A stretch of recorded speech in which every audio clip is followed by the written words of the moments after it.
Bismillahirrahmanirrahim. Assalamualaikum warahmatullahi wabarakatuh.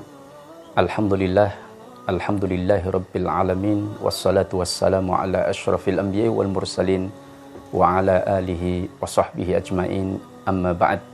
Para pemirsa Inspira yang mudah-mudahan Allah merahmati kita semuanya. Alhamdulillah, pada kesempatan kali ini kita masih membahas tentang muamalah seputar pelaksanaan penyembelihan hewan kurban. Salah satu praktek muamalah yang akan kita bahas dari yang telah lalu kita bahas tentang wakalah, maka sekarang kita bahas tentang praktek jual beli al-bai' di dalam pelaksanaan penyembelihan hewan kurban.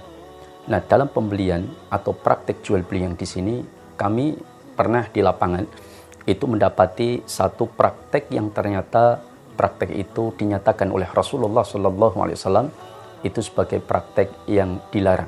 Ya. Salah satu hadis disebutkan Rasulullah SAW bersabda, "Idza ishtaraita syai'an fala tabi'hu hatta taqbidah." Jika engkau membeli sesuatu, maka jangan engkau langsung jual kecuali sesuatu itu sudah diserah terimakan kepadamu. Meskipun ulama ada perbedaan pendapat dalam masalah ini. Apakah itu hanya ditarik pada jenis makanan seperti gandum atau seluruh barang itu kemudian transaksi itu terlarang.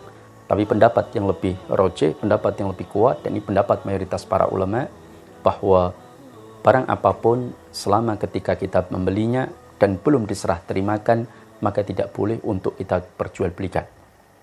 Ada satu fenomena kasus yang kami dapati di lapangan ketika kami berinteraksi dengan para pedagang.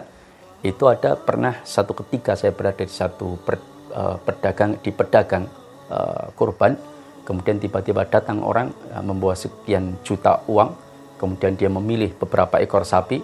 Setelah dia pilih beberapa ekor, kemudian di DP ini semua itu sapi yang dia pilih, kalau nggak salah sekitar 7 atau 10 ekor, dengan per sapi 1 juta rupiah. Setelah di DP, otomatis transaksi terjadi antara pembeli dengan penjual. Nah, setelah di DP, sapi itu kemudian difoto, di video, difoto dari berbagai sisi oleh si pembeli tadi.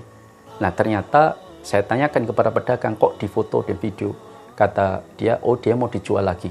Loh, dijual lagi kemana? Ya dijual ke masjid-masjid. Ya, ternyata dia beli sapi kepada peternak dengan katakanlah 10 ekor dengan DP 1 juta semua.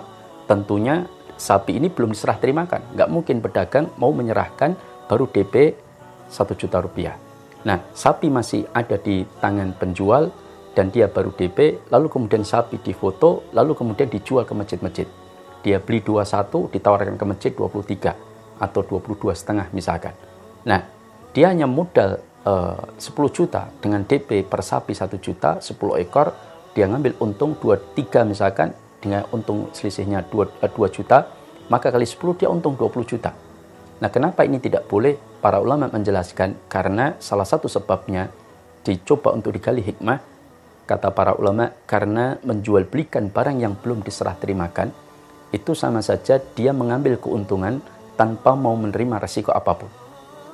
Karena dalam kaidah jual beli, barang yang sudah dibeli tapi belum diserah terimakan, itu segala resiko pada barang itu masih ditanggung penjual.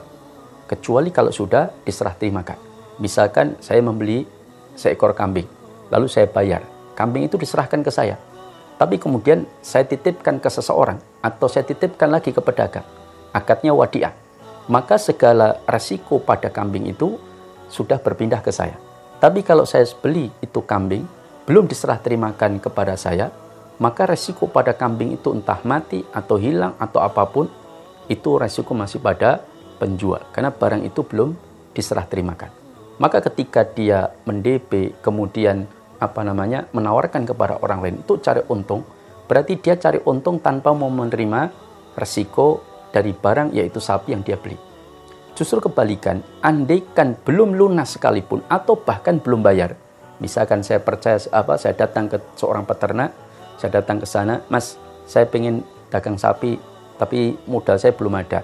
Mau nggak sapi jenengan tak beli 10 ekor, kirim ke kandang saya, nanti saya jual, pokoknya 3 hari sebelum lebaran saya lunasi. Ya, maka seperti ini, selama sapi itu sudah diserah terimakan kepada saya, meskipun belum saya bayar sepeser pun misalkan, tapi sudah diserahkan ke saya, dan dia percaya sama saya, dengan tanggal pembayaran 2 hari sebelum Lebaran, maka tidak ada masalah. Nah, ini jadi pokok persoalan menjual belikan barang yang belum diserah terimakan. Mudah-mudahan yang sedikit bermanfaat. Aku qauli hadza wa astaghfirullah li wa lakum innahu wal ghafurur rahim. Assalamualaikum warahmatullahi wabarakatuh.